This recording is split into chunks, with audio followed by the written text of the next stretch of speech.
the Nigerian students that were stranded in Sudan due to the ongoing crisis. However, the federal government said they were going to evacuate stranded Nigerian students from Sudan today. Joining us on the show is the Chairman, Nigerians in Diaspora Commission, Honorable Abike Dabiri, to give us an update on the evacuation. As regards the evacuation, we read in the papers about 2,800 expected in Nigeria today. Tell us how that's going. No, let me correct that impression first, because I think it was the headline of The Nation. Not today. Okay. The students are expected to leave the base in Khartoum to now drive to Cairo. And we're looking at the borders in Cairo, Luxor, and Aswan. That takes about 28 hours. The journey in itself that takes over a day. But they haven't even left Khartoum. The buses were coming later. Initially, they said morning, now afternoon. Because sometimes you pay for these buses, they don't show up on time. So the process starts today, but that doesn't mean they will arrive today.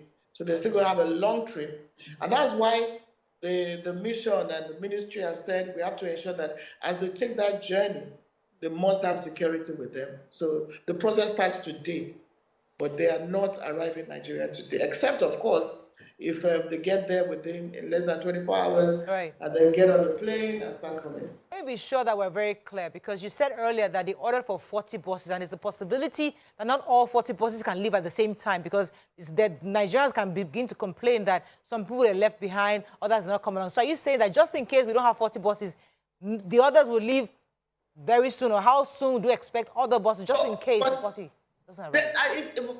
They will not leave. Nobody will be left behind. Okay. And that is why when people say, oh, America did this, we cannot take 50 people and say, oh, we're evacuating our mission staff and leaving 5,000 students behind. Although we have 5,500, but on the list now, I think they're barely about 2,000 something. That I think, don't let me play with figures. So nobody will be left behind. That will not happen. Okay. If there are more buses that are needed, they provide more buses. But for now, that's the calculation of the number of buses they need. Right. But I think let them start moving, even if it's in batches. But definitely nobody will be left behind. NANS had organized, we heard that NANS had organized this evacuation process where they were charging $100 per student. Is this true, and is it still subsisting now that you're evacuating yourself? No, that's why I said we had to. NANS, out of anxiety, issued a statement and said, listen, all of you come somewhere, you're going to pay $100. And the mission had to let them know that that is not safe. So what they did was they did gather, and that was the video you saw where they said they gathered and they had to go back, because you cannot just start going on buses to where? And which route? Where's the security? So they had to address them and appeal to them to go back to their hostels, and they don't have to pay anything to get transported. So that has been resolved. That was what happened in that situation. Right. Sadly enough, yesterday, an Egyptian official, diplomat that has actually been helping out with the evacuation, was killed. He was driving, and he thought he was the diplomat that had all the cover. Just 2 days ago. No, just yesterday. So we don't want that to happen to our students. And that's why they were advised to please go back to your various universities, which they did.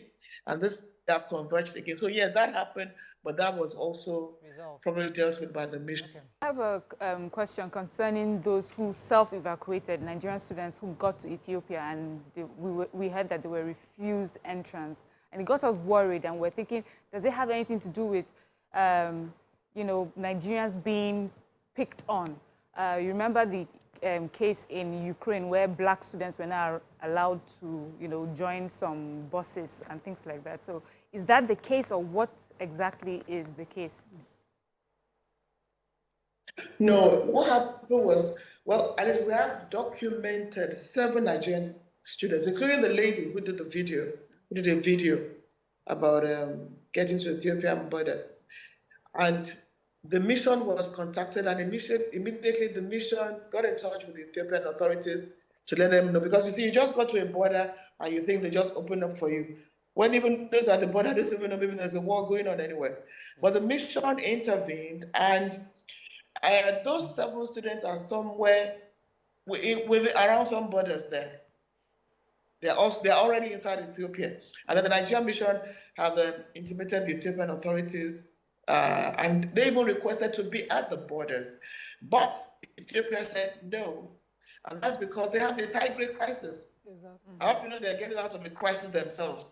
Yes. Virtually a war in Ethiopia themselves. And they are at the verge of trying to resolve it. So I think they're being extra careful of who is coming in Yes. and Right. what. When they get to Cairo, how long are they going to take before they come home? Because many of them are hoping, family members are hoping to see them soon. So how long do they get to stay in Cairo before they come home? And how many airlines do we expect to bring them home? Well, NEMA is working on that out. The National Emergency Management Agency, the DG of NEMA is speaking in Cairo, and we're speaking about an hour.